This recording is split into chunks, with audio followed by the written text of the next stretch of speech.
The color grading is actually really good. Sorry, I just had to get that one off my chest. Hello everybody, today we're talking about Sarah Polley's Women Talking, and people have been complaining about the color grading, and it's annoying me a lot because I actually think it's very good. Anyways, this film features a fantastic ensemble, including Claire Foy, Jessie Buckley, Ben Whishaw, and my personal favorite, Rooney Mara, which seems to be an unpopular opinion, but I really loved Rooney Mara's performance. This ensemble also just has a wide variety of incredibly strong supporting players, and I won't name them all, but like, you know who you are. Incredible work. Polley utilizes this film's ensemble to its maximum potential. It's one of the best ensemble pieces I've seen in like the last decade, just as far as the management of the direction of the cast. Every performance is rock solid, and there's just so much depth layered within each performance. Every character feels fleshed out.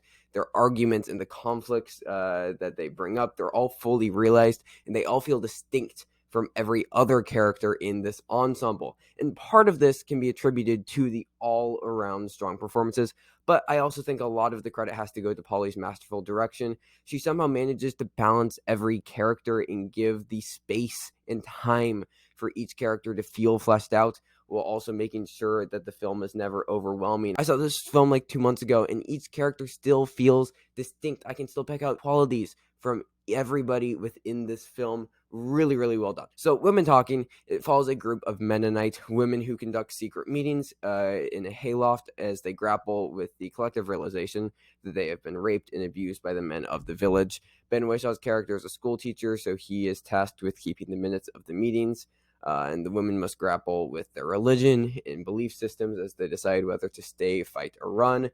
It's a really good microcosm of like democracy and just actually having to talk with people who disagree with you rather than just aimlessly yelling on Twitter. Really interesting stuff. So the hayloft, where a majority of this takes place, has such a rich sense of space and feeling and groundedness in this world. Polley is really able to make full use of this space, but it's really nice, the pacing of this film and how it's edited. It never feels claustrophobic when it shouldn't, because there are definitely moments where they should feel claustrophobic and you should start to feel anxious for these women, but there are plenty of moments of levity which were really surprising. But in the theater that I saw this in, like, people are laughing really hard. There's a couple of fantastic lines, especially from some of the older members of the cast, Ivy, and some of the younger members of the cast, which are incredible. And they never feel out of place. It's really hard when dealing with such a heavy subject matter to nail all of those comedic and moments and moments of levity. But this manages to do so, and I'm still not entirely sure how they work. I heard from early reviews before I saw it that there were going to be moments of levity, and that gave me a bit of pause. I was like, okay, how are we going to make this work? But everything feels so natural, and it's because I think a lot of humor within film now is so self-referential, and it's so just like, hey, we know we're doing the thing, let's look at the camera, ha, we recognize it. And that's just been the plague of modern films over the last, 5-ish years. It's kind of the Deadpool effect, and now everybody just kind of does it. But what really works with the humor in this film is that all of the jokes feel natural to the characters. They're character-driven jokes, not necessarily joke about the situation of the film, which definitely wouldn't have landed as well. I mentioned space a lot earlier, and this is set in the present day. We're pretty sure. I think this is 2012, but the Mennonite village setting gives it a feeling of the past, and it really gives it a sense of timelessness, which I think it allows you to connect with these characters a lot more. And the way in which it works its way in and out of the hayloft, whether that be through flashbacks or the characters just existing in their day-to-day life, it still has that like kind of like 12 Angry Men type of feel where everything is confined, but it never overdoes it.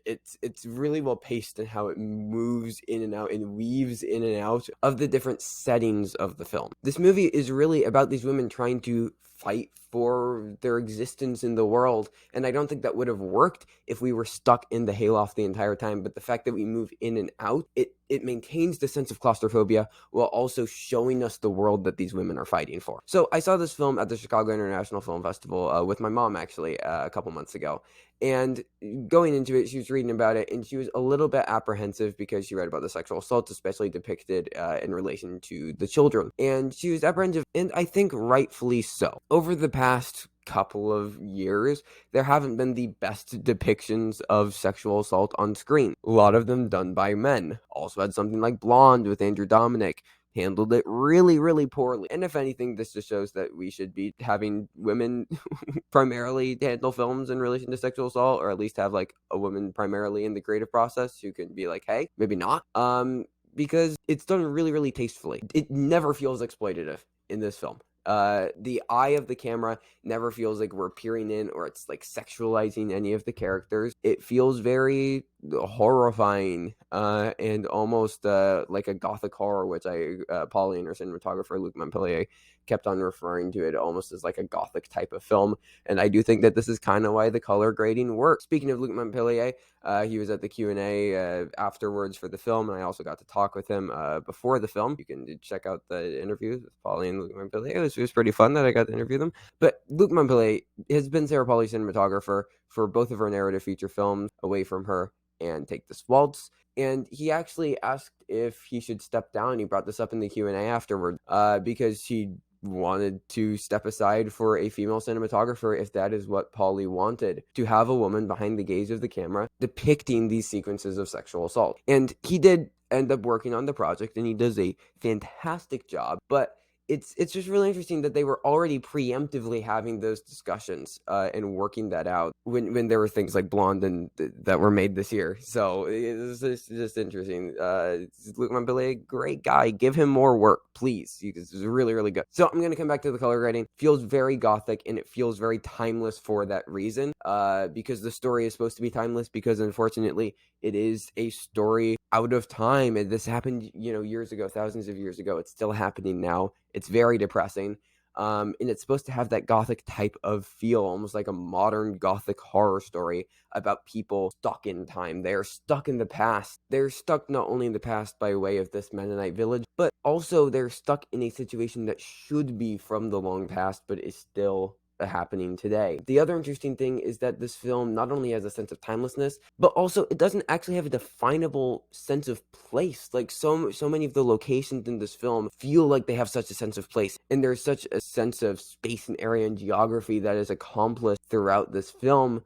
But we're never actually told where this is taking place. The characters open up a map towards the end of the film, and there aren't any recognizable markings on it. This film exists as this microcosm of modern politics and religion and gender and all of these incredibly important topics that are at the forefront of all of our minds right now. And it doesn't root itself in anywhere in particular. So this is accessible for absolutely everybody. The story opens itself up and it lends itself to everywhere. And Sarah Polley, she actually talked about in the Q&A afterwards how she would love to see other filmmakers from around the world adapt Miriam Toews' novel from their perspective and within their own cultures, which I think would be really fascinating, because this is such an important topic and it deserves to have these different perspectives on it, because that is quite literally what the film is about. It is about perspective, and it is about applying perspective to this topic. Women Talking tackles so many themes in so little time that it's honestly a miracle that Polly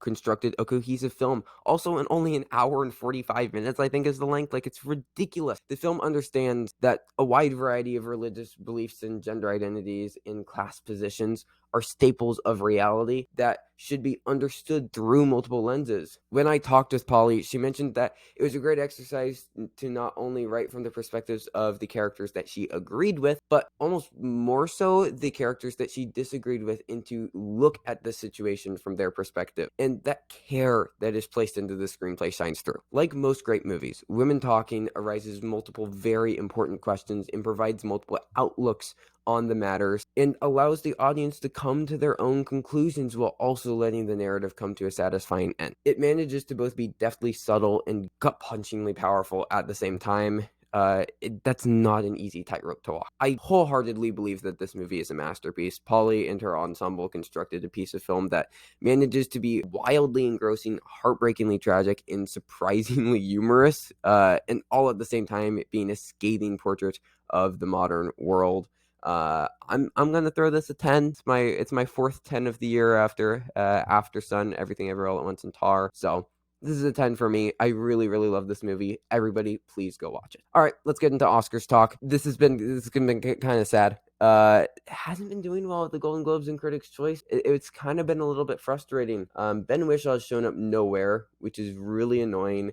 I have reluctantly taken him out of my predictions at this point. I do think that one of the supporting actresses still gets in, and it looks like it's Jessie Buckley or Claire Foy. I'm leaning towards Jessie Buckley at this point after the Critics' Choice nomination, but we'll see. And I don't think that she's in winning competition, unfortunately. The place that this does still look really good, though, is adapted screenplay. I don't want to call it a lock, but, like, come on. What else is winning?